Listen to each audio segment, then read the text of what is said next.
अस्सलाम वालेकुम स्टूडेंट्स, मैं हूं आपकी टीचर मिसेस जबीना। पिछले लेक्चर में मैंने आपको रिसोर्सेज के बारे में पढ़ाया था, जो क्लास 8 जियोग्राफी का पहला चैप्टर है। उसमें मैंने आपको बताया था रिसोर्स किसे कहते हैं, और हमने टाइप्स ऑफ रिसोर्स भी पढ़े हैं। उसमें मैंने आपको पढ़ाया नेचुरल रिसोर्स किसे कहते हैं, ह्यूमन मेड रिसोर्स किसे कहते हैं और ह्यूमन रिसोर्स किसे कहते हैं। और मैंने आपको पोटेंशियल रिसोर्स के बारे में बताया था, एक्चुअल रिसोर्स के बारे में बताया था। तो चलिए बच्चों, आज हम रिसोर्स की थर्ड क्लासिफिकेशन पढ़ेंगे। On the basis of origin resources can be biotic and abiotic. पहले हम बायोटिक रिसोर्सेज पढ़ेंगे कि बायोटिक रिसोर्स क्या होते हैं। बायोटिक रिसोर्सेज लिविंग रिसोर्सेज होते हैं। इसमें लिविंग थिंग्स आते हैं, मसलन प्लांट्स इसमें आते हैं, एनिमल्स इसमें आते हैं। और उसके बाद हमने पढ़ना है अबायोटिक रिसोर्सेज क्या होते हैं। Abiotic means simply non living. Abiotic means simply non living resource. इसमें सॉइल आता है और एयर आता है। सो बच्चों, this was third classification of resources on the basis of origin.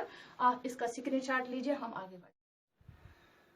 तो बच्चों, हमें अब रिसोर्सेज की चौथी क्लासिफिकेशन पढ़नी है।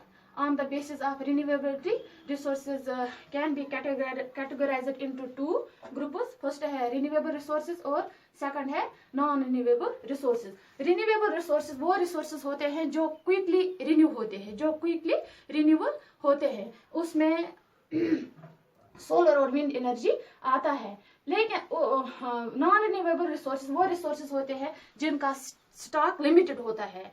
जब वो हम इस्तेमाल करते हैं वो एग्जॉस्ट होता है, उसमें कोल और पेट्रोलियम आता है। यहाँ पर मैंने बताया, लेकिन कुछ रिसोर्सेज रिन्यूएबल होते हैं, उसमें वाटर आता है, सॉइल आता है, फॉरेस्ट आता है।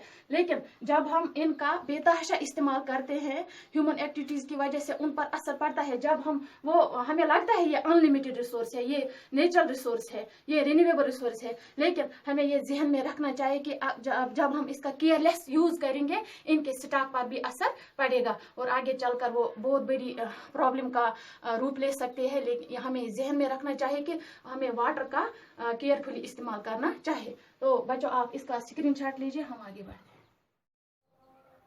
तो बच्चों, हम चलिए अब चलते हैं रिसोर्स की पांचवी क्लासिफिकेशन, ह्यूमन मेड रिसोर्स, जिसको हम आर्टिफिशियल रिसोर्स भी कहते हैं। ह्यूमन मेड रिसोर्स वो रिसोर्स होते हैं जिनको ह्यूमन बीइंग खुद अपनी ज़रूरत पूरा करने के लिए बनाता है।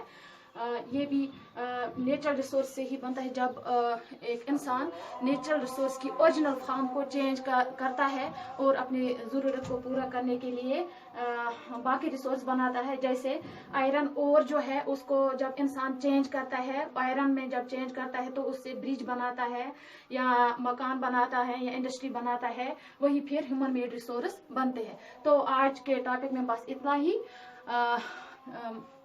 Thank you.